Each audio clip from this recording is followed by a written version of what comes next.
Muy bien, espero que se encuentren bien del otro lado y desde este lado deseándole lo mejor en este día, cualquiera que sea el momento en que estén escuchando esto. Y bueno, la idea es que esto se difunda, que este canal crezca, porque la información que traemos acá es importante. Considero que parte esencial de tener una autoconciencia cada vez mejor definida es escuchar información útil que tenga que ver con el crecimiento en relación a entender el contexto mediato e inmediato. Es decir, que la educación es importante. La educación es importante para lograr el entendimiento o por lo menos una comprensión, una empatía cada vez más, sí, con tendencia a mejorar, pero cada vez con mayor rigurosidad y entendiéndose de que en esto de rigurosidad debe haber mucha flexibilidad, porque hay un sinnúmero de versiones, de interpretaciones, de contextos. Así que para no perderse en el intento hace falta definitivamente una educación más que básica, pero por lo menos básica, al menos básica, pero debería trascender. El tema en cuestión que les voy a hablar en rápidamente, que tiene ese fin, en todo caso, cómo es posible que uno desde lo inmanente, desde una posición tan absurdamente y no importa qué cosas se crea uno en relación a humanidad, pero desde lo mínimo que pudiéramos decir nosotros y ir trascendiendo es algo importante porque uno puede captar la posibilidad de que esto sea y al mismo tiempo verse confinado porque no podemos ir más allá. ¿Hasta qué grado podemos trascender lo físico, lo metafísico? Meta tiene que ver con trascendencia, ¿verdad? Meta siempre es algo en lo que uno anda detrás de. Es decir, meta tiene que ver con el noúmeno, más que con el fenómeno. Y como decía Lang, y yo en esto de verdad que soy un convencido de que esto es una realidad, y cuando nosotros partimos de lo mínimo y vamos comprendiendo en esta, como que vas aprendiendo en el sentido de que vas asimilando tu entorno, ¿sí? Pero también uno se da cuenta de errores fatales y de equívocos que deberían corregirse.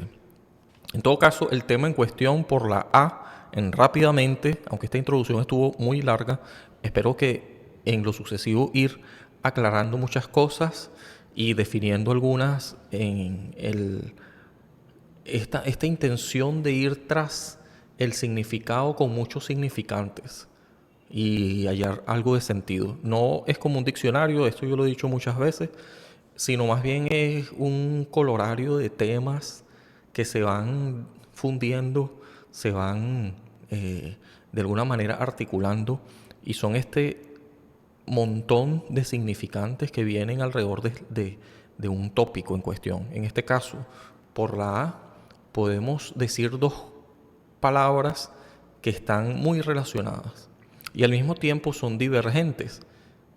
Y ya voy a explicar esto porque en esa divergencia es tras la búsqueda de lo mismo, lo cognoscible, teniendo en cuenta lo incognoscible, que es aquello que uno no llega y que al mismo tiempo sabes que existe y siempre estás en un esfuerzo, digamos, fútil por llegarle. Estoy hablando de dos palabritas que confluyen en esto. Se trata de lo que es a priori y lo que es a posteriori. Por eso es que lo puse por la letra A. Y es muy largo este tema, por eso tomé algunas notas. ¿Sabe por qué? Porque me puedo confundir en esta línea que traté de hacer y que muchos han hecho en realidad, pero yo hice, no de ahorita, no, hace tiempo, pero puntualicé muchas cosas que tienen que ver con las características de cada uno de estos para poder hacerlo lo más didáctico posible.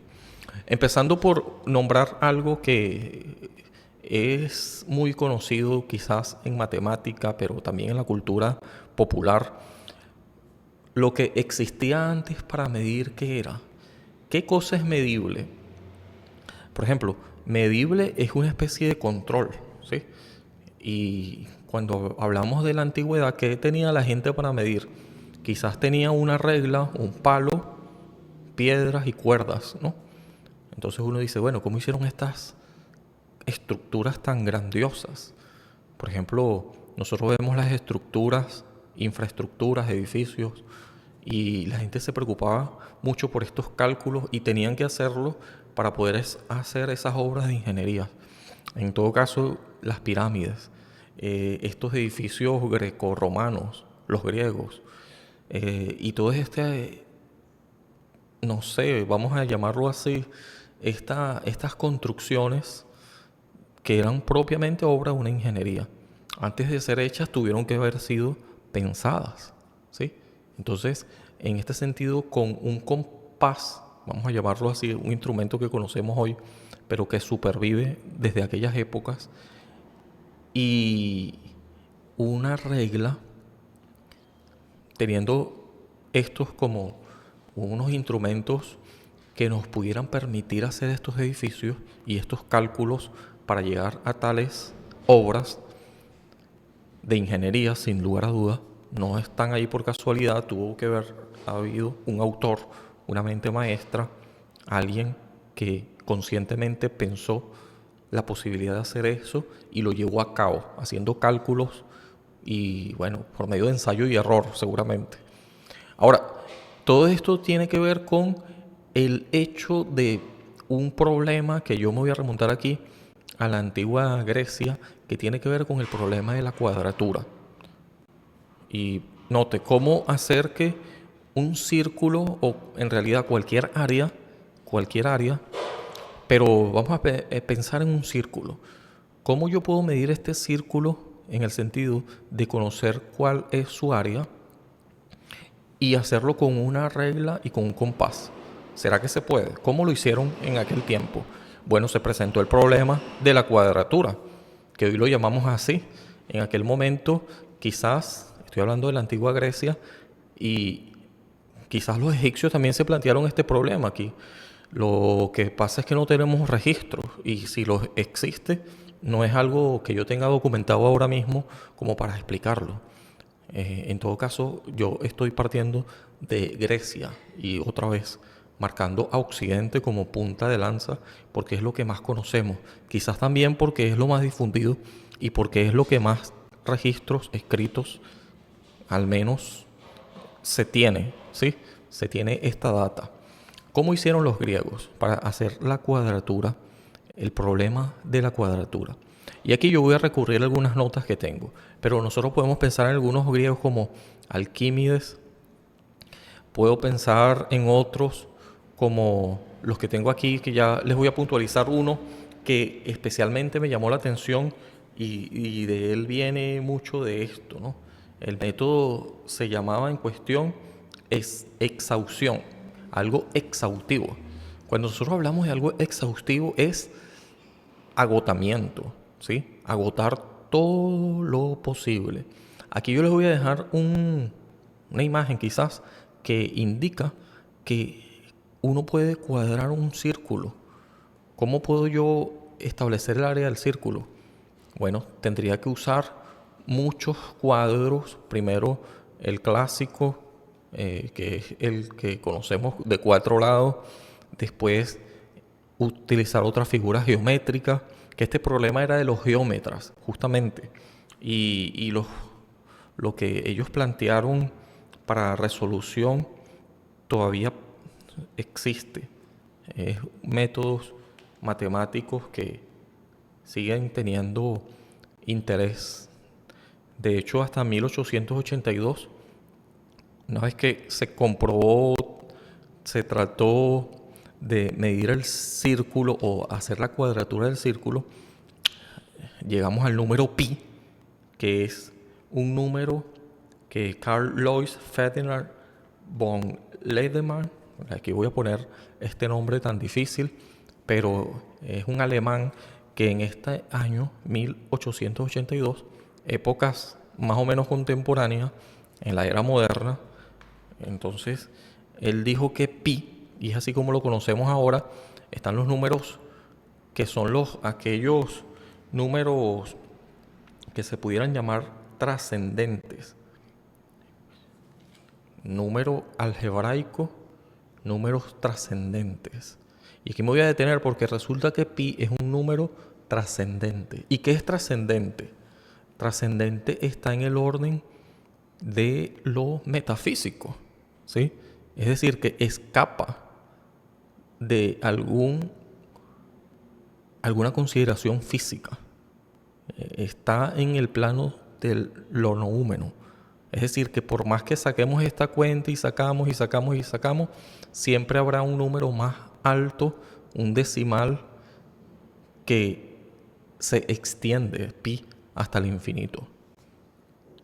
Y esto es algo que no se puede entonces definitivamente con una regla y con un compás, pero es que con ningún aparato más sofisticado en relación a la tecnología, una herramienta que nos lleve a la resolución de la cuadratura del círculo, más allá de pi, que ya es un número que ni siquiera se puede decir irracional, sino un número trascendente.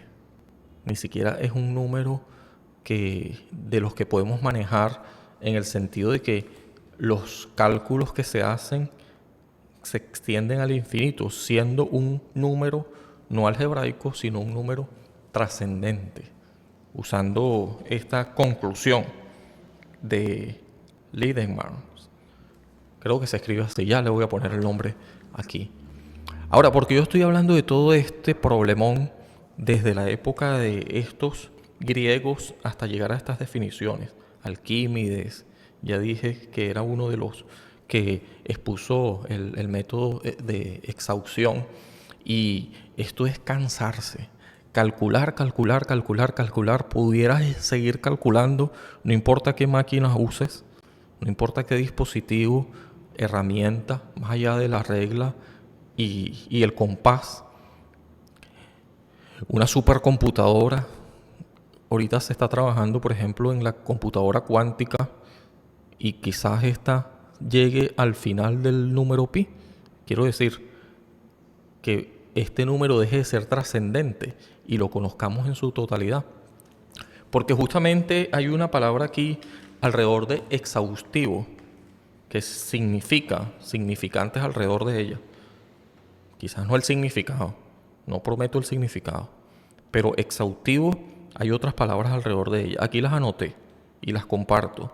Completo, total, absoluto y también íntegro o integral. Así que algo completo, podemos llegar a conocer todo en su totalidad. Podemos llegar en algún momento al final del asunto. El método de exhaustión demostró que no, en relación a abarcar todo el área. Y ni hablar de figuras que están abajo de la curva, integrales, cálculo, infinitesimal. Hay muchos que se preocuparon por hallar esto. Y esto es matemática, esto es física, esto está difícil. Estos argumentos matematizables fueron muy puestos como referencias para intentar entender, sobre todo en los racionalistas. Y aquí es cuando traigo el tema en cuestión. Y me sigo valiendo de mis notas, como les dije, porque este tema yo lo pudiera decir aquí arbitrariamente, ¿sí? Siendo que tampoco es que yo soy un matemático y esto pudiera sonar a filosofía matematizable, pero no es ese el enfoque que le quiero dar, porque para hacerlo más asimilable y comprensible, vamos a tratar de ver esto como la persona, el hombre, la mujer, como sea, la persona, el ser humano, en busca de un conocimiento cabal, en busca de la verdad, de la totalidad. Y este siempre ha sido una búsqueda constante, que no termina. Es decir, te puedes cansar buscando, nos podemos morir en el intento, no nos alcanzará el tiempo y todavía habrá más por descubrir.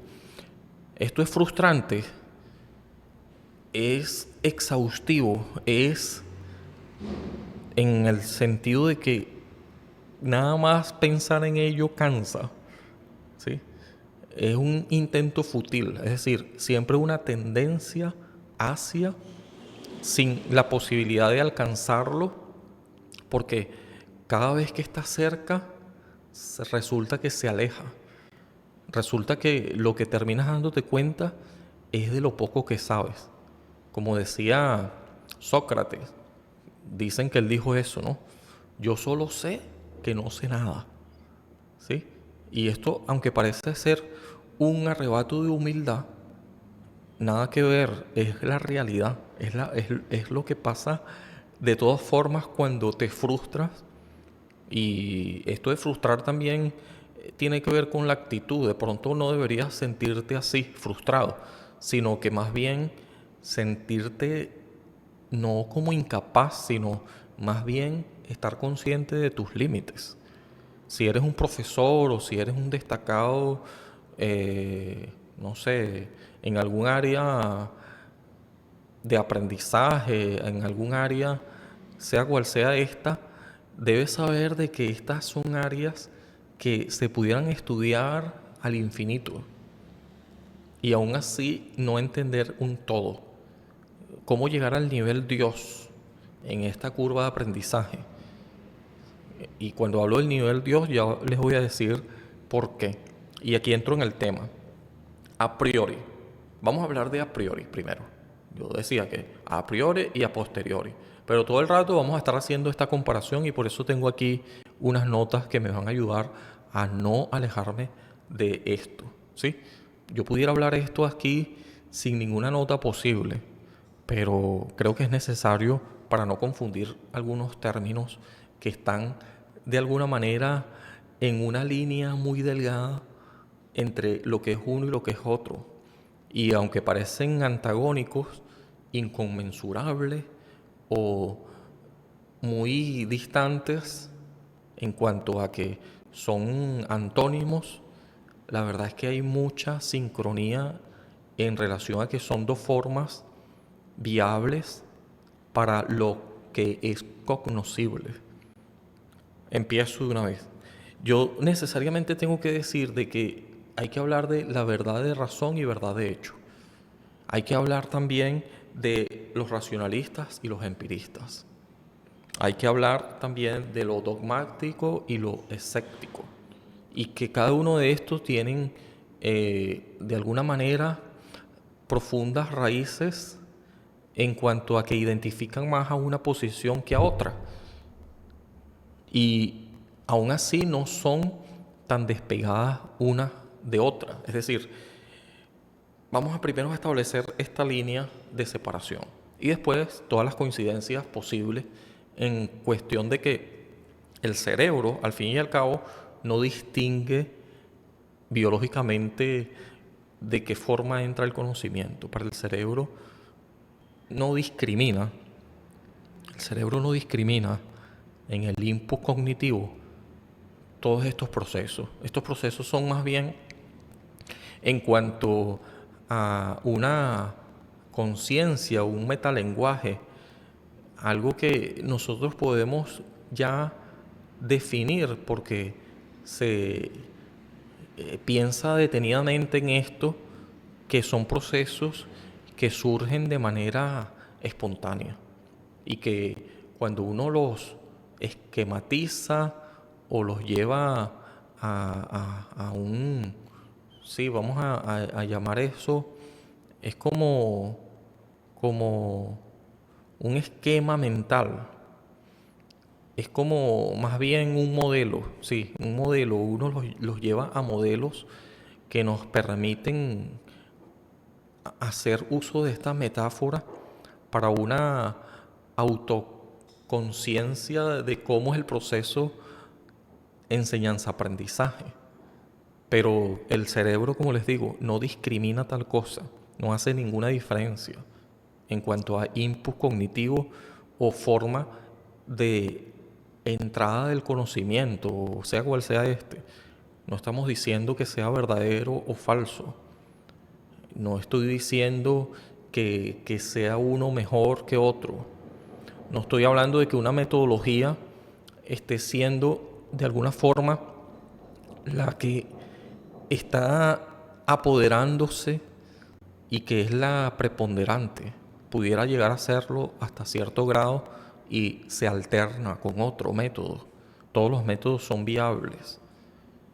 Todos son posibles al menos para esta tarea tan ardua, tan exhaustiva de ir tras lo que es cognoscible, en el reconocimiento también consciente de que hay cosas que se nos escapan y que esto de alguna forma nos hace ser inmanentes, conscientes de lo trascendente, de lo trascendental.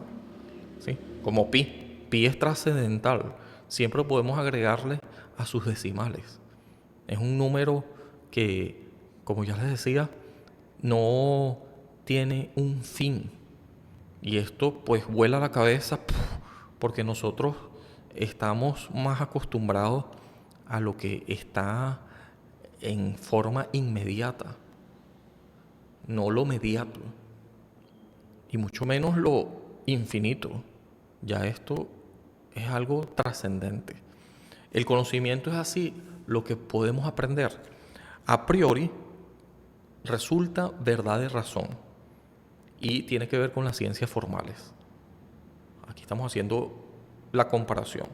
A posteriori implica verdad de hecho y tiene que ver con las ciencias naturales o empíricas. Cuando hablamos de intuitivas, en el caso de las a priori, y se basa en la experiencia, en el caso de a posteriori. Por ejemplo, el todo es mayor que las partes. Este ejemplo tiene que ver con la verdad de razón y es intuitivo, ¿verdad? Es decir, es obvio, se puede decir. El todo es más que la suma de las partes. Uno escucha eso y, claro, es que allí el sujeto contiene el predicado, ¿sí? Está implícito, lo identifica. Y cuando hablamos de un ejemplo en cuanto a la verdad de hecho o a posteriori, aquí anoté uno. Algunas moléculas tienen 3 átomos. Note que algunas moléculas tienen 3 átomos. O el sol saldrá mañana.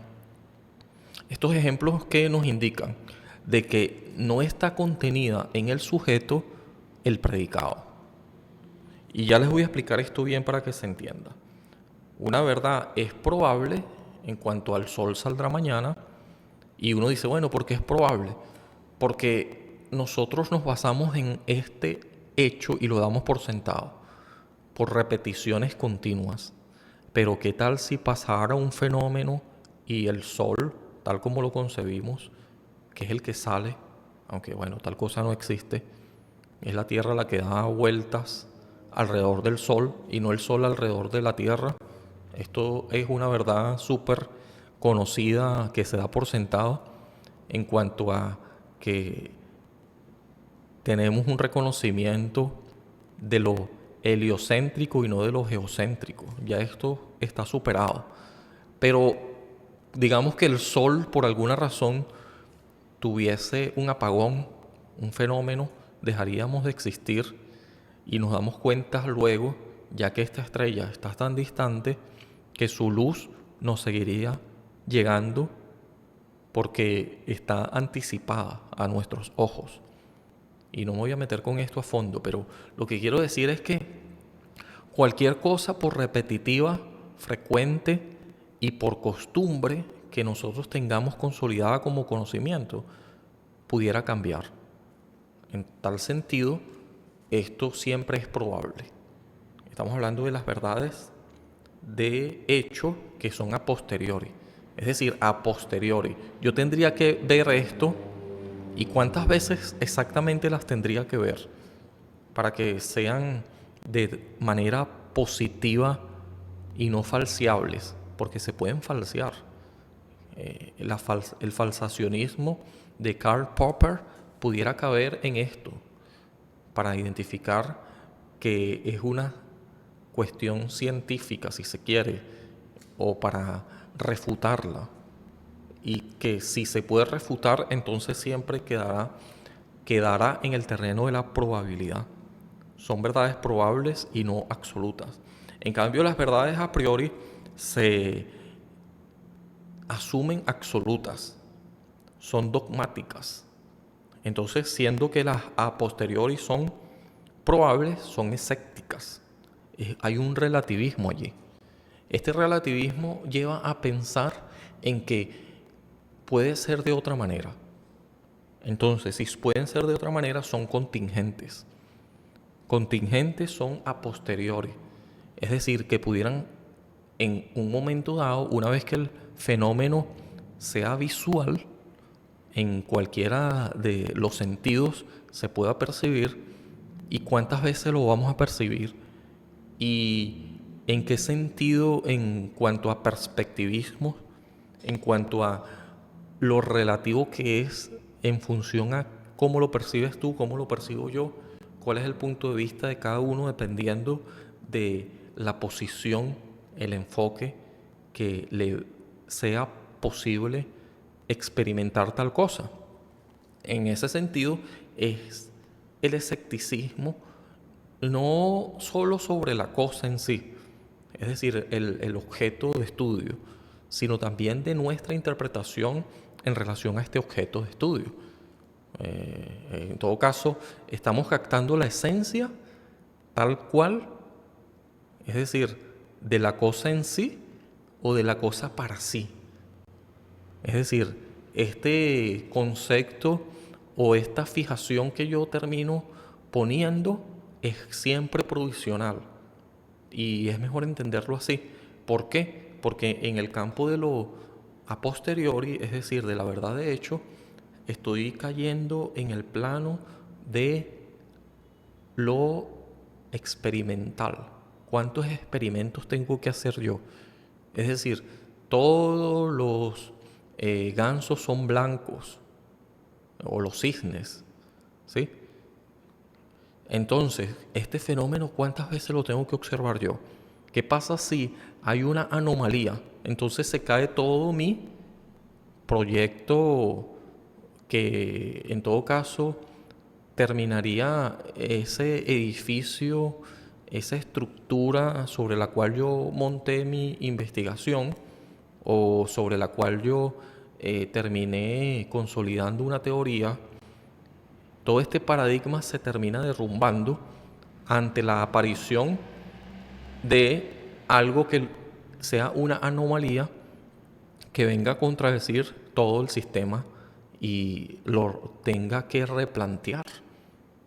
Se replantea, no pasa nada. Porque si nosotros nos mantenemos dogmáticos, que es el caso del racionalismo que se asume así, los racionalistas le gusta lo riguroso y tiende a ser dogmático, ¿sí? Porque ve estas verdades como necesarias y no contingentes. Tienen que ser de esta manera. No es que, según los empiristas o lo a priori, que es riguroso, que al menos le gustaría ser necesario, permanente, le gustaría ser y mantenerse en esta posición dogmática. En cambio, lo contingente, que tiene que ver, una vez más, con la verdad de hecho o con lo empirista, bueno, tendría que considerar apropiadamente que hay cambios y que deben tenerse en cuenta para reconsiderar estos axiomas que pudieran confluir o pudieran venir como una aparición nueva o algo que estaba allí pero que no se tuvo en cuenta, porque en todo caso esto siempre está allí. Póngase a ver, los geocentristas, ¿sí? Ptolomeo, toda esta gente, Aristóteles, toda la escolástica, pues tenía los renacentistas y todo el modelo este geocéntrico. No es que por el descubrimiento, por así decirlo, de Copérnico, Kepler, Galileo Galilei, que ellos lo descubrieron. ¿Descubrieron qué cosa? ¿Acaso esto ya no estaba sucediendo? Así que estos descubrimientos, y aquí hay una cuestión que se pudiera plantear, ¿son realmente una invención, estas teorías, o son un descubrimiento? En todo caso, este descubrimiento tendría que ver con nuestra limitación de no habernos dado cuenta antes. Lo cierto es que siempre estuvo allí. Siempre estuvo la Tierra como un planeta más orbitando alrededor del Sol y no en el centro inmóvil y el Sol moviéndose. Esto nunca pasó. Esto simplemente fue una idea que se instaló y que conformó, porque de todas maneras tenía una voluntad de poder, en todo caso la iglesia, esta postura aristotélica cristiana, que además se basaba en la mala interpretación de un texto bíblico que tenía que ver con Josué. De todas maneras, este libro sagrado tampoco se puede considerar como equívoco. Lo equívoco era la interpretación que se tenía tanto de los fenómenos, que Galileo Galilei apuntó al cielo y vio estas anomalías, empezando porque habían lunas alrededor de Júpiter y empezando con que habían protuberancias en la luna, no era un círculo perfecto. Esto que se pudo ver con, o una vez más, usando una herramienta que es el telescopio, que en todo caso lo que hizo Galileo fue mejorar un poco. Mira, es un ingeniero también, que se dedica a mejorar ciertos instrumentos con el fin de que a través de lo que se puede ver, lo empírico, tengamos algunos hechos que mostrar y que si terminan rompiendo el status quo, o mejor dicho, dicho de otra manera, lo que se constituía como verdad absoluta puede derrumbarse. Y esto puede causar conflictos, como fue el caso. Esta revolución copernicana en el campo de la física terminó trayendo otra cosa que el encerramiento de Galileo Galilei, y casi que lo queman también los inquisidores, le dieron casa por cárcel hasta que murió. Y es una historia que es importante tener en cuenta porque en el caso de los empiristas, aunque uno pudiera decir, bueno, ¿acaso que este Galileo Galilei era empirista? Este debate ya estaba surgiendo en la época de Galileo Galilei, que estamos hablando del Renacimiento. Sí, pero yo pondría a Galileo Galilei en el campo de los racionalistas, en el lugar de los racionalistas. Aunque, como vamos a ver, lo empirista y lo racionalista está de todas formas muy relacionado. Como les decía, no son antagónicos. Aquí yo estoy haciendo esta división porque así fue por mucho tiempo. Además, había este debate. Ya les voy a decir más adelante cómo esto se concilió. Y no fue sino hasta la época de Immanuel Kant. Ya más adelante vamos a hablar de eso. Sigamos aquí. Entonces, la resolución de el a posteriori, como vemos, tiende al infinito. Tiende al infinito porque siempre hay una posibilidad de que esto cambie. En todo caso, se puede ver ahí una tendencia a el noúmeno, como diría Kant, en épocas más modernas, si se quiere. Hay una tendencia trascendental. Y en cambio, en el caso de los racionalistas, lo a priori, la verdad de razón, las ciencias formales, lo riguroso, lo intuitivo, es analítico y tiene una tendencia por ser así a lo innato. Es decir, las primeras luces, aquí anoté esto porque me pareció interesante. ¿Cómo que las primeras luces? ¿Cómo que las primeras luces? Bueno, las primeras luces tienen que ver con una resolución que necesariamente debería ser explícita. Debería explicarse un hecho y partir de cero, no, partir de ciertos conocimientos o por lo menos posibilidad de ser, que es el innatismo. Y aquí quería detenerme un ratito para hablar de lo que es la tabula rasa. Los racionalistas definitivamente no creían en tal cosa, porque si no, no hubiese posibilidad de hacer un raciocinio, de racionalizar. La racionalización, que es esta búsqueda, en el caso de un racionalista, digamos, el padre del racionalismo, le pudiéramos decir, pudiéramos atribuirle a él eso, René Descartes. Yo aquí he dicho Descartes, porque así está en español, pero ese nombre está en francés, es René Descartes, ¿sí? Me disculpan quienes sí saben cómo se pronuncian en francés. Yo aquí lo he dicho en otros temas del podcast, René Descartes, pero es René Descartes. René Descartes, que se asume padre del racionalismo, decía, pienso, luego existo, ¿verdad?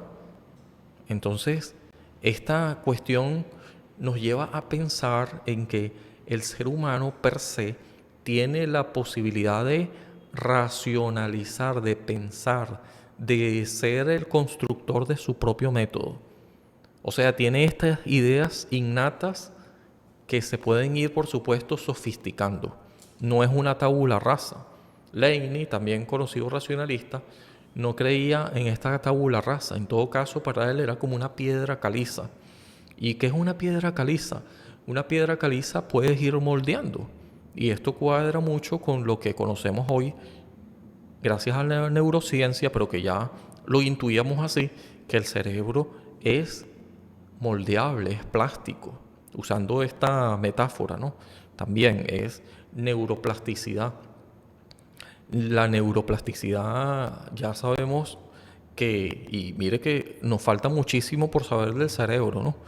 Y eso que es un órgano, uno pudiera decir físico, asequible, pero nada que ver, nos falta, estamos a años luces, creo yo, para saber todo lo que el cerebro implica y cómo funciona. Pero lo que sí sabemos es que es plástico. Note, no estoy hablando de que sea sintético, no estoy hablando de este material de polímero, no estoy hablando de la metáfora de que es moldeable, de que en todo caso es como, sí, más parecido a una piedra caliza, ¿sí? Que uno puede irle dando forma a través de la experiencia consciente o no de lo que ocurra. Entonces, no está muy disociado con lo empírico. Es decir, la posibilidad de que tengas esta piedra, ya la deberías tener, de que tengas esta hoja, ya la hoja de por sí es un dispositivo sobre lo cual agregarle, suministrarle, de que los insumos que tienes una vez que naces puedas irte apropiando de él y estas configuraciones únicas que puedas ir abonando a la sinapsis, a estas neuronas que van conectándose entre sí. Todo esto que ocurre y que no sabemos muy bien cómo, por nuestras limitaciones a la hora de no tener todavía los recursos, porque todo se debe a herramientas, a, a tener estos instrumentos que nos permitan ir a más lejos, ¿sí?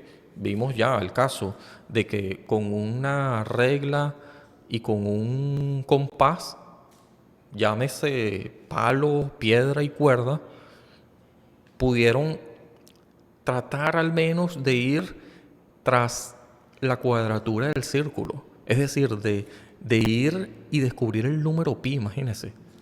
Y de que vamos tras buscar cuál es el final de pi y usamos otros métodos, método exhausción, método exhaustivo. Ya estamos cansados de buscarlo, pero no nos cansamos, seguimos en el intento y las computadoras y las calculadoras más atrás. Laney también inventó una máquina allí para ver cuáles eran estas cuestiones que se considera sí, precedió a la computadora. Eh, Esto de la computación tiene que ver con computacional, buscar, calcular, ordenar. Está conducida a tratar de buscar el número pi con cálculos, por poner solo un caso. Hay muchas cosas que estamos buscando la manera de entender. Pero para no perderme en esto, quiero decirles que hay cosas que parecen muy predecibles. No son como el pi, que es trascendente. Hay cosas que tienen sencillamente dos objetos. 2 más 2 son 4. Esto entra a priori, es decir, no hay más explicaciones posibles. 2 más 2 son 4. Todo es más que la suma de sus partes. Ya esto lo había dicho. Todo es lo que es y no otra cosa. Ah, bueno, obvio. Esto entra en el plano de lo a priorístico. Todos los maridos están casados. Bueno, todas las eh, mujeres casadas tienen un marido. Esto se pudiera decir, estoy poniendo estos ejemplos, ¿no? Que no son míos, pero pudiéramos poner otros, ¿sí? La suma de los ángulos de un triángulo son o conforman 180 grados. O sencillamente un triángulo tiene 3 ángulos. Ah, claro, obvio. Todo esto que nosotros pudiéramos decir obvio, es intuitivo. Es decir, que parece que, claro, no hay más nada que pensar. Entonces, claro, la ciencia está muy involucrada con esto y que termina siendo limitado, la verdad. No hay más nada que buscar, ¿sí? Ya está completo en sí mismo. No es como pi, que sigues buscando y no terminas. No es como esta paradoja de Zenón, eh, que puedes seguir y seguir tras la tortuga sin alcanzarla jamás nunca. Y entonces hay un problema allí también en el caso de las conjeturas, es porque es una aporía. Existe, está, pero no se puede racionalizar. Trasciende a lo que puede ser pensado, pero si puede ser pensado, no necesariamente puede ser entendido racionalmente. Aún así no puedes negar que existe. Quiere decir que el hecho de que no entiendas algo y no lo entendamos como humanidad en general, no quiere decir de que no exista, ¿sí? Hay muchas cosas que no entendemos y esto está en el entendido, y así debería asumirse, de que se debe a una cuestión problemática, no en cuanto al objeto, si lo quieres llamar así, el objeto de estudio, sino a nuestra capacidad de estudiarlo. No tenemos los instrumentos necesarios, no tenemos la tecnología disponible para entender tal cosa. Nuestra comprensión en todo caso resulta limitada y no el objeto en cuestión. No sé si me explico, ¿no? En este caso, estoy hablando de que algunas cosas en cuanto a lo a priori se sustenta en A es igual a A, o sea, es obvio, ¿no? El principio de identidad, como que si las cosas tuvieran ya de por sí su identidad completamente expuesta, es decir, ya revelada, ya la tienen allí en la fachada, como que si la esencia de las cosas fueran tan fácil de conseguirlas. En todo caso, hay una pregunta filosófica, ¿acaso que las cosas tienen su esencia y las muestran o siempre se mantienen ocultas? ¿Y oculta por qué? Porque hay una intención de ocultarlas o hay una incapacidad de comprenderlas. Eso es una cuestión importante. El principio de razón suficiente. Esto ya nos remonta a, bueno, también a Aristóteles, pero a Leibniz también, principio de razón suficiente. ¿Cuántas razones son suficientes para llegar a conclusiones? Y bueno, principio de razón suficiente, por ejemplo, pi es 3.1416. Yo me quedo con esas dos décimas y con eso yo puedo hacer cosas. Es decir, aunque estoy consciente de que hay más números y que son infinitos después de esa coma, yo tomo dos decimales y con eso yo puedo trabajar. ¿Sí? Es suficiente. Principio de razón suficiente. Estoy trayendo este ejemplo como para que pensemos de que quizás esa actitud ingenieril de los ingenieros, ¿sí? Y bueno, sirve, por supuesto, para resolver un tema.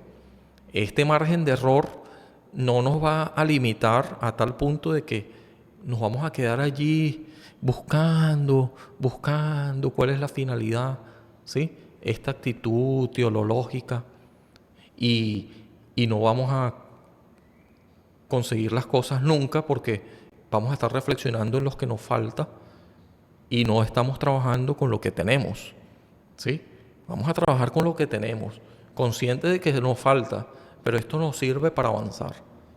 Es una actitud ingenieril, una actitud también muy lógica en cuanto a el seguir avanzando mientras estamos conscientes de que nos falta, al menos estamos más o menos tranquilos y esto nos lleva a un equilibrio incluso de no convertirnos en neuróticos, sino que en insoportables, sino que estamos conscientes de que es el aquí y el ahora y que mientras tanto, por supuesto, todo está sujeto a cambios, pero estoy concentrado en el aquí y el ahora y abierto al cambio al mismo tiempo. ¿Sí? Esto nos indica de que el principio de razón suficiente tiene validez definitivamente en cuanto a lo a priori.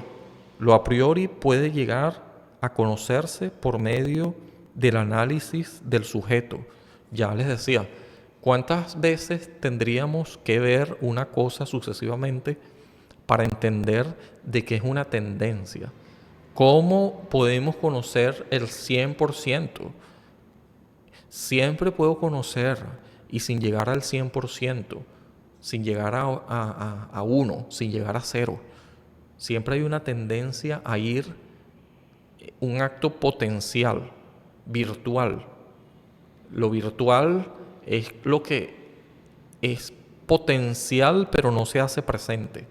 Pero yo me quedo en el acto actual, que es lo que actualmente veo. Y con eso pudiera yo trabajar. Pero no de etiquetar, porque puede ser distinto. Es decir, si yo veo que las manzanas son rojas, es porque vi muchas manzanas rojas. Pero resulta que también hay manzanas amarillas. ¿Ok? Entonces yo estoy abierto a esta posibilidad.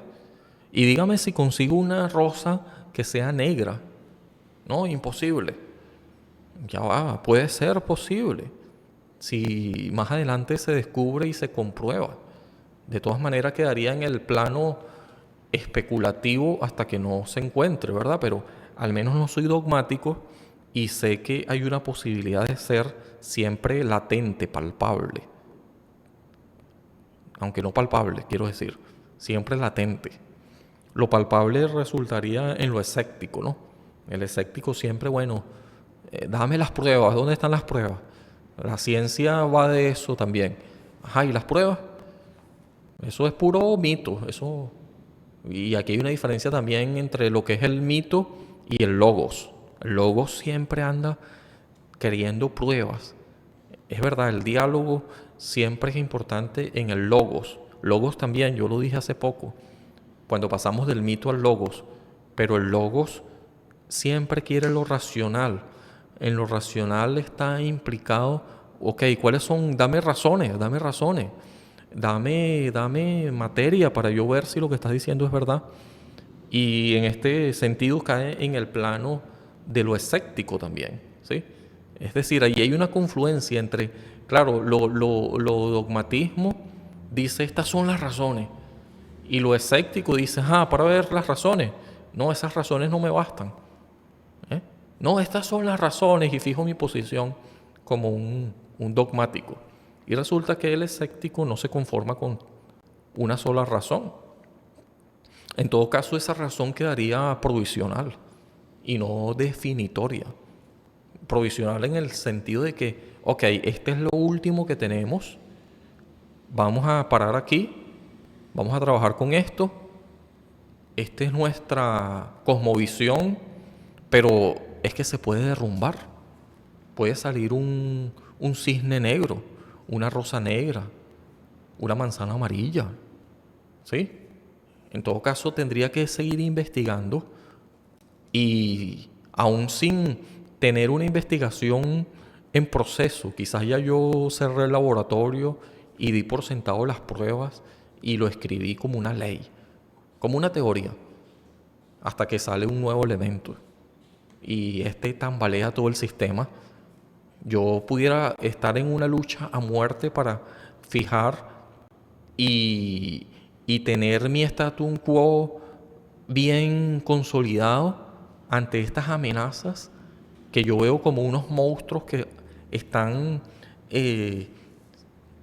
allí alrededor y se pueden establecer y destronarme. Y esa actitud no está abierta al progreso, es una actitud dogmática, ¿sí? Cuando yo veo el status quo amenazado por otra cosa, y de todas maneras es algo muy, muy primitivo en cuanto a que te ves amenazado en tu existencia y quieres sobrevivir. Entonces, la amígdala o esta parte, dícese reptiliana del cerebro, dícese que está allí en esta cuestión de, con este miedo, y ante el miedo y ante lo extraño, que ves como que es una amenaza, tú puedes hacer dos cosas. Huyes o te enfrentas. Y si huyes, probablemente es una forma de evadir el tema, de irte por la tangente. O te enfrentas y probablemente, dependiendo de cómo te enfrentes, si es en una lucha encarnizada o es en ver cuáles son los argumentos que están del otro lado, considerar los argumentos. Y en ese sentido tendrías que ver que debes mantenerte contingente. Hay un libro de Richard Rorty, que después le voy a hablar de él en otro tema, que dice contingencia, ironía y solidaridad. Y en este sentido la contingencia tiene que ver con considerar que puede ser así, pero también es posible que sea de otra manera. Esto no tiene nada que ver con lo dogmático, ¿verdad? Lo dogmático fija una posición, pero no es que la fija mientras tanto, sino que la fija como un status quo. Y ante cualquier diferencia se ve amenazado. Y esta amenaza que con mala actitud se puede tomar hasta el grado de simplemente asumir al otro, y en este sentido lo que hago es sumarlo. Lo sumo, pero en esta otredad la termino diluyendo, la termino, sí, como, vamos a tener esta analogía nuevamente. Si yo soy, no sé, Facebook, yo soy único en mi género y quiero continuar en la vanguardia. Es algo hasta lógico, ¿no? Cualquier empresa que salga por allí, que, no sé, que hayan diseñado un algoritmo, un programa de computadora, cualquier otra cosa nueva que yo vea como una amenaza ante mi supervivencia, yo puedo decir, bueno, vamos a pelear con esto o vamos a comprarlo, que es lo que hace, ¿verdad? Ah, bueno, salió Instagram, es de otras personas. Yo soy Facebook, vamos a comprar Instagram. Entonces lo que hago es sumarlo a mi causa y sigo perpetuando el monopolio de las comunicaciones, no sé, de este género de comunicación o esta red social. Salió TikTok, una amenaza. Entonces yo quisiera comprar TikTok, TikTok no quiere venderse. ¿Usted cree que Facebook no quiere comprar TikTok? Por ejemplo, porque lo ve como una amenaza. Es otra cosa distinta, o puede ser que tenga una perspectiva levemente distinta, que yo también quiero apoderarme, quiero esa aplicación para mí. Es decir, es una lucha a muerte.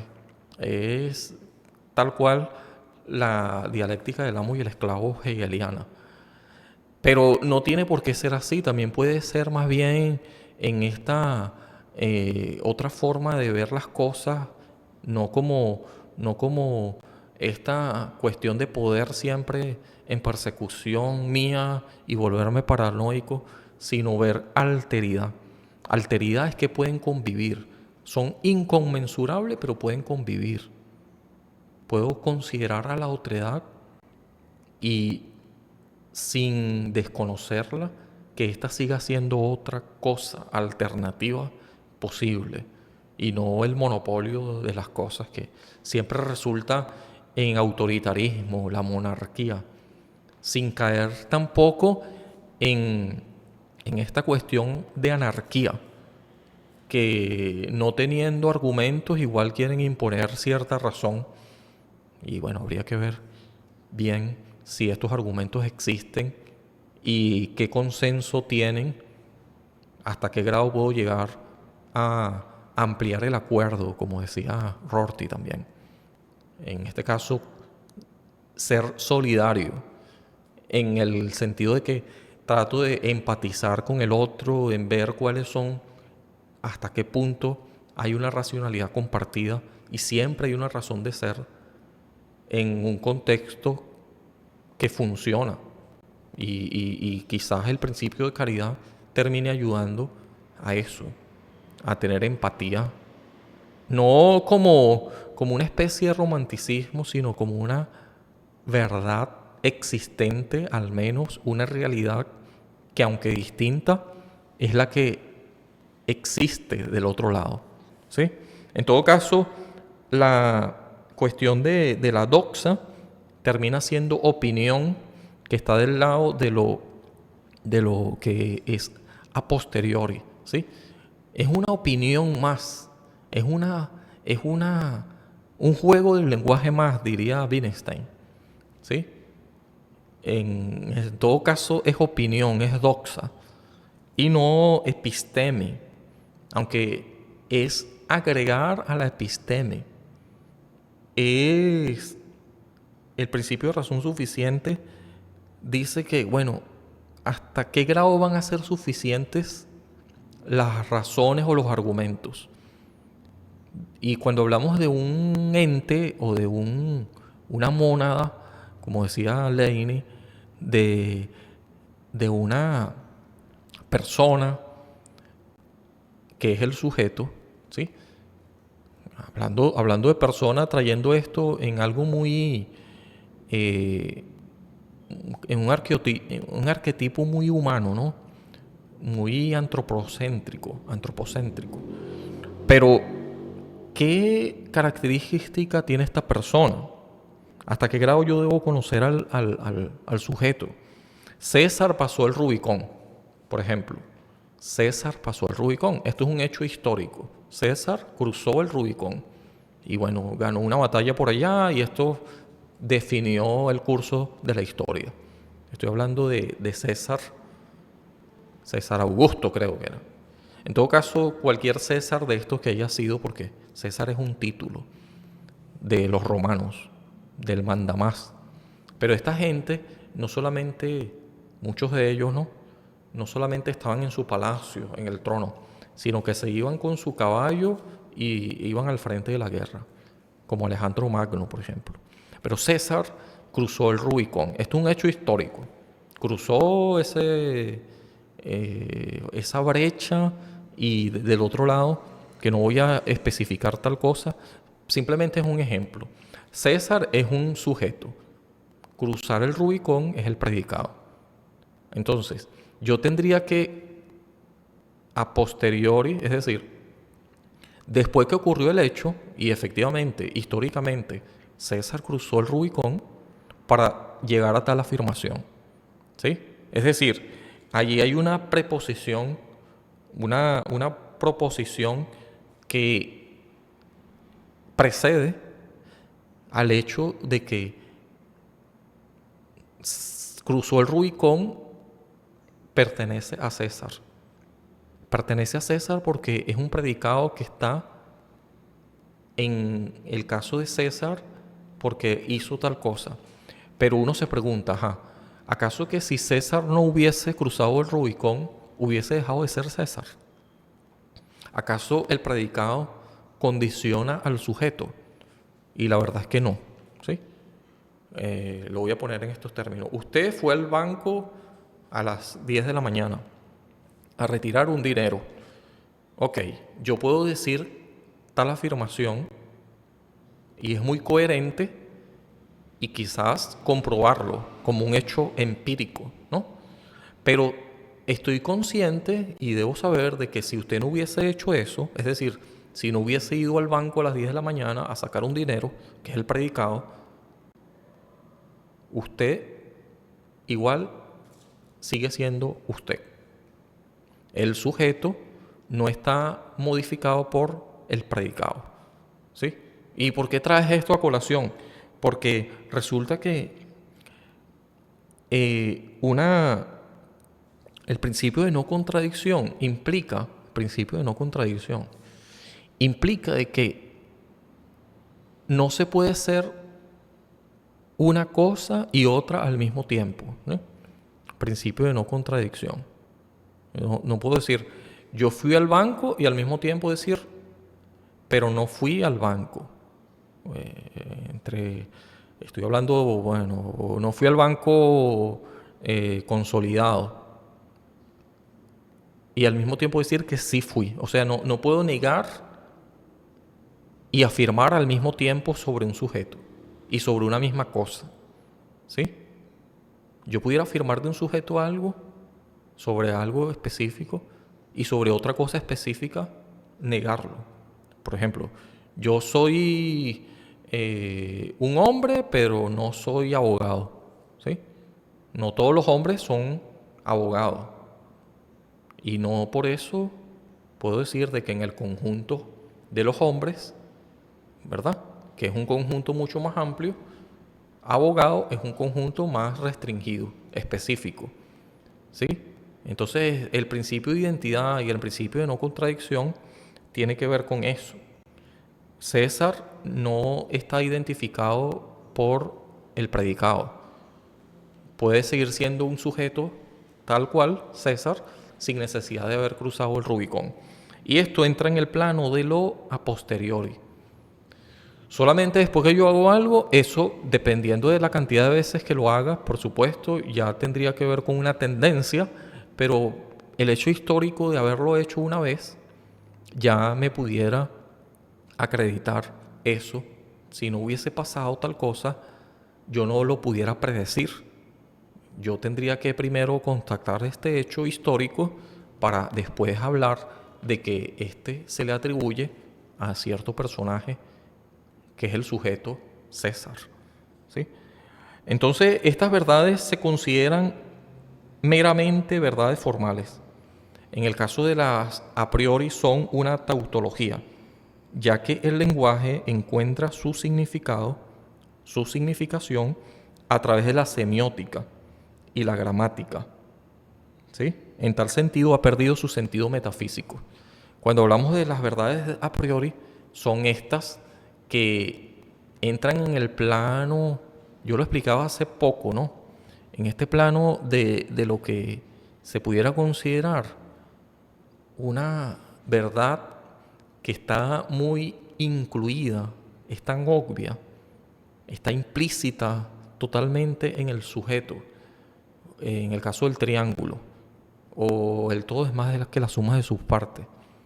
No se puede negar, hay una tautología allí, ¿no? Y esto de la tautología, hay una cuestión de la lógica formal, que tiene que ver con esta cuestión de aquellas que se consideran en la lógica proposicional, el diagrama de Venn, la teoría de conjunto, tiene que ver con todo esto. Y sobre todo con las cuestiones de las... estoy tratando de buscar aquí el término adecuado que yo había anotado, ¿no? Ok. Es la tabla de verdad. La tabla de verdad. En la tabla de verdad es como por, por descarte, descartando, haciendo una representación en un cuadrito, lo que es verdad y lo que es falso, tú puedes llegar en un momento a algo que es totalmente verdadero, porque está implicado. En todo caso, sería una tautología. ¿Sí? En la tabla de verdad eh, pudiera verse, yo lo anoté aquí por eso, porque yo dije, bueno, esto no se me puede olvidar. Es un claro ejemplo de una tautología que pudiera ser efectivamente una verdad de hecho, ¿sí? Una verdad de hecho que es comprobada, pero que puede ser descartada, digamos, de manera computacional, haciendo estos cálculos, y en este sentido constituirse en una verdad de razón, porque resulta que no hay otra forma. Y por eso es que aquí dice, y a mí me llamó la atención esto, es que ha perdido su posibilidad o sentido metafísico. Es decir, no se puede ir más allá, ¿sí? Es definitiva, ¿sí? Como el triángulo. El triángulo es una figura de tres ángulos. No hay más nada que decir, ¿sí? No se puede representar ni explicar de otra manera. ¿Por qué? Porque está contenido, está cerrado, ¿sí? No hay infinitos posibles que considerar allí, ni alternativas. Es completamente dogmático. En este sentido, es una tautología. Tautología. Bien, yo voy a cerrar esto hasta aquí porque yo pudiera ampliar esto más, pero lo que quería ver y que podamos visualizar, yo voy a ampliar esto en otro tema cuando le hable de Leibniz y en el sentido de que, ¿por qué acaso no podemos llegar a conocer el sujeto en su totalidad? ¿Acaso hay alguien que exceda estos límites y que pueda conocer en totalidad a un sujeto? ¿Y hasta qué grado nosotros podemos predecir? ¿Hasta qué grado, por ejemplo? Y aquí hay un debate importante, bueno, yo no diría un debate, es una pregunta latente, vamos a decirlo así. No sé si hay un debate en esto, pero sí se pudiera plantear. Quizás ya haya ocurrido. Yo por ahí leí algo de Mario Bunge, creo que de él, cuando hablaba de conciliar, y acaso se puede, lo finito con lo infinito, lo que es la filosofía que se pudiera considerar una ciencia, eh, nada que ver con la ciencia, mejor dicho, pero que se pudiera inclinar a lo empírico, a lo dogmático, acaso. ¿Qué tiene que ver esto alrededor? ¿Acaso tales conocimientos de filosofía y ciencia pudieran, en todo caso, ser instrumento para la verdad? ¿Hasta qué grado la ciencia puede adoptar más tendencia a reconocer que hay otras maneras de hallar la verdad. Es decir, ya no entra en el plano de verdad única, de hecho nunca ha sido así, sino de que es un juego del lenguaje más. Y en todo caso, ¿quién puede conocer a cabalidad a un sujeto? Yo mismo que soy sujeto, me conozco a mí mismo. Estas dos maneras de a priori y a posteriori se unen en lo que Kant denominó, y aquí recurro otra vez, haciendo un puente de uno y otro, lo denominó juicios sintéticos a priori. Y esto sería tema para otro día. Juicios sintéticos a priori. Es el puente entre lo a priorístico y lo a posteriori. Es un tema muy interesante para otro día. Una enseñanza clave, moraleja, si se quiere sacar de todo esto que he dicho, y espero no me haya enredado tanto con haberlo dicho, y espero usted lo escuche con detenimiento y lo ponga en juicio de valor y lo pueda indagar con otros referentes. No me haga caso a mí, simplemente es algo que puede quedar latente. Esto de lo cognoscible, ¿sí?, es limitado. Nosotros, si bien podemos tener ciertas intuiciones de lo que es algo, lo cierto es que esto puede cambiar en cualquier momento. Hablamos del falsacionismo, de que puede surgir una anomalía de pronto y cambia toda nuestra perspectiva y se derrumban todas nuestras cosmovisiones. Así que yo tengo que tener en cuenta que no debo ser cientificista, ni debo asumir de que una verdad es fija, siempre es probable, en el sentido de que debo tomar en cuenta las cosas que a posteriori puedan surgir, ¿sí? Hay cosas que son a priori, que yo debo definir ya y me sirven para el momento. Son pragmatismo puro, es una cuestión de utilidad, ¿sí? Y por eso se conquista en cuanto a que es lo que conocemos ahora y es la metodología de las cosas, de cómo se hacen las cosas. Y bueno, se asume prácticamente a nivel general, ¿no? Pero hay otras, y dependiendo de nuestra propia circunstancia y de las de los demás, que puedan en un momento entenderse de una forma y en todo caso este entendimiento que yo tengo de la cosa será una forma de definirlo que tenga que ver exactamente con aquella cosa que está allá, que yo la entendí como un espejo, es decir, que está reflejada en mi cognición, o más bien es algo pictórico, como decía Wittgenstein. Es mi interpretación de eso y yo lo fijo y está bien, pero debo estar consciente de que es mi interpretación. Es algo pictórico, no especular. Esta metáfora del espejo de sujeto, objeto, significado, significante, estos paralelismos duales, ¿sí?, siempre como una cuestión bipartidista, no siempre ocurren en el mundo real. Hay una realidad que puede ser considerada múltiple, en el sentido de que cada persona puede tener una realidad, un contexto, y cada cosa también responde a lo mismo. ¿Hasta qué grado la esencia de la cosa, del objeto, yo lo puedo captar? ¿Acaso que está completamente expuesto? Es decir, el sujeto tiene sus predicados implícitos, pero ni él mismo los conoce.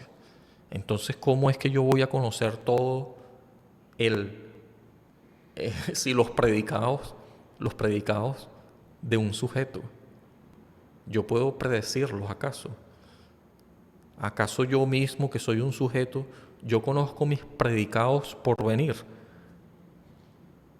Esto queda en el terreno así un poco como de lo inestable.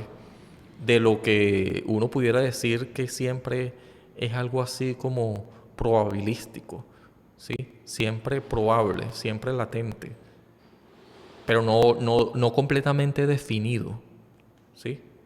Y esto nos aterra un poco porque estamos entrando en el terreno de la especulación y de lo que es, que también aterraba, por ejemplo, a los científicos del pasado que eran muy mecanicistas e incluso cuando a Albert Einstein en la teoría de la relatividad y después ya yo diría que paralelamente y el hecho histórico al menos así se puede percibir que estaba surgiendo en edad muy moderna, esto ya estoy hablando de la modernidad, estaba surgiendo como ya sabemos hoy y lo asumimos, no la mecánica clásica que ya sirve y sigue teniendo incidencia sin duda newtoniana, lo clásico. Pero la mecánica cuántica derribó muchos paradigmas, ¿sí? Y llevaron a replantear las cosas, porque lo cuántico siempre es probabilístico, ¿sí? Siempre hay, como decía este personaje, que les voy a poner el nombre por aquí, Heisenberg, creo que era, hay esta cuestión que aterraba a, a Einstein, este principio de incertidumbre. Este principio de incertidumbre que no termina de calar y que se intentó resolver, por ejemplo, usando otros mecanismos matemáticos que es la probabilidad, ¿sí? La tautología, por ejemplo, las matrices, eh, eh, los cálculos probabilísticos, que no tenían que ver con una cosa, otra y otra, sino con múltiples cosas por suceder, impredecibles, pero que la probabilidad más o menos nos llevaría a tener un foco sobre qué puede ocurrir en función a muchos elementos posibles que se nos escapan, que no resisten ningún instrumento de medición. Y bueno, esto se está poniendo muy denso, así que se los dejo hasta allí. Es como para que pensemos en lo limitado que somos en relación a lo a priori y a lo posteriori.